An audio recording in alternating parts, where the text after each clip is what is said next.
అందరికీ నమస్కారం. చాలా కూలంకషంగా కోదండరెడ్డి సార్ అన్నీ కూడా చెప్పడం జరిగింది. కాకపోతే వారు అన్నట్టుగా పొద్దుగా లేస్తే వాళ్ళకి ఇంకో పని లేకుండా ఏదైనా కన్స్ట్రక్టివ్ క్రిటిసిజం చేద్దామని, గవర్నమెంట్కి ఏమన్నా మంచి సలహాలు సూచనలు ఇద్దామన్న సోయి లేకుండా నోటికి ఎంత వస్తుందంత ఎవరిని పడితే వాళ్ళని ఇష్టం వచ్చినట్టుగా మాట్లాడుతూ ఉన్నారు. నిజంగా కూడా ఇది మంచి పద్ధతి కాదు. సో వాళ్ళు ఏదన్నా అట్లా మాట్లాడుతూ ఉన్నారంటే ఒకంత కేంద్రంలో అధికారంలో ఉన్న భారతీయ జనతా పార్టీ కిషన్ రెడ్డి గారు కూడా మంత్రి, ఆయన కూడా అట్లా మాట్లాడడం చాలా బాధాకరం. ఒకటాను ముక్కలే మొదటి నుంచి కూడా మనం అనుకున్నట్టు పెద్ద వేరు ఏం లేవు. ఏమన్నా మారుతారేమో ఇప్పటికైనా అంటే కూడా ఆ మార్పు అనేది అయితే రాలేదు. పదే ఢిల్లీకి ఎందుకు పోతారంటే అంతా కూడా ట్రాన్స్పరెన్సీయే మెయింటైన్ చేస్తున్నాం. ఎక్కడైనా గతంలో మీరు ఎప్పుడైనా ఢిల్లీకి పోతే ఏం చేసి వచ్చిండ్రో కూడా ఎవరికి తెలియదు, ఎవరెవరు పోయినరో తెలియదు. దొంగ రాత్రి పోతారు, దొంగతనంగా అన్నీ మాట్లాడుకుంటారు, వస్తారు. ఇవాళ మొత్తం కూడా ఓపెనే కదా.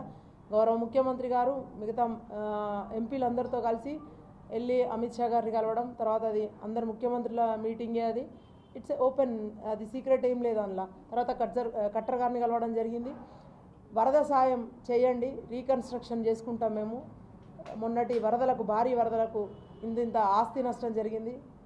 ఇక్కడ రోడ్లు కూలిపోయినాయి, బిల్డింగ్స్ అవన్నీ కూడా డిమాలిష్ అయినాయి. సో అట్లాంటి వాటికి మేమేమన్నా చేస్తాము, మీరు ఒక 11,000 కోట్లు ఇవ్వండి అని కేంద్రాన్ని అభ్యర్థించడం జరిగింది. సరే, గతంలో వాళ్ళే అన్నారు 5,000 కోట్లు ఇస్తున్నామని చెప్పి. ఇంతవరకు ₹1 వచ్చిన పాపాన పోలేదు. పోయి అడగడం తప్ప కేంద్రాన్ని సాయం కోసం అడిగినరు, అదే దానికే ఇంత పెద్ద గగ్గోలు ఊకే పోతారని.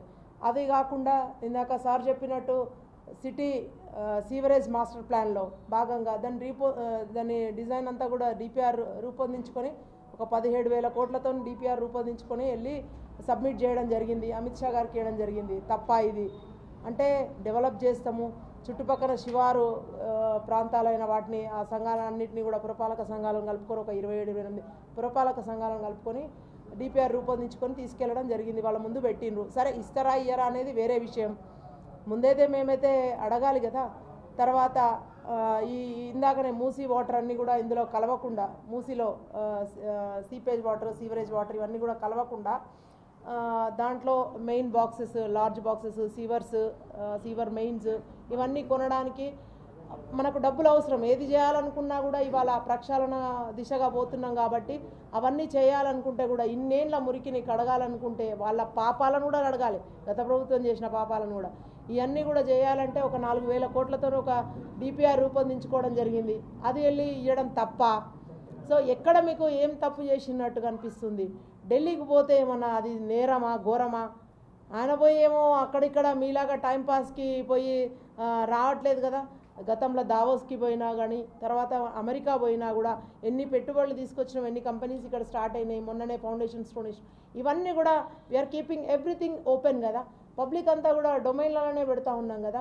సో అందరు చూస్తూ ఉన్నారు. మీరు కొంచెం నోరు అదుపులో పెట్టుకొని మాట్లాడే ముందు, వెనక ముందు ఎవరిపైన మాట్లాడుతున్నాము, ఎవరి మీద ఆరోపణలు చేస్తున్నామని గుర్తెరిగి మాట్లాడితే బాగా ఉంటుంది. మిగతా అన్ని విషయాలు కూడా సార్ చాలా చక్కగా చెప్పిండ్రు. అండ్ మీరు మాట్లాడేటప్పుడు మళ్ళొకసారి అన్నీ దగ్గర పెట్టుకొని మాట్లాడండి మిస్టర్ కేటీఆర్ గారు. Thank you.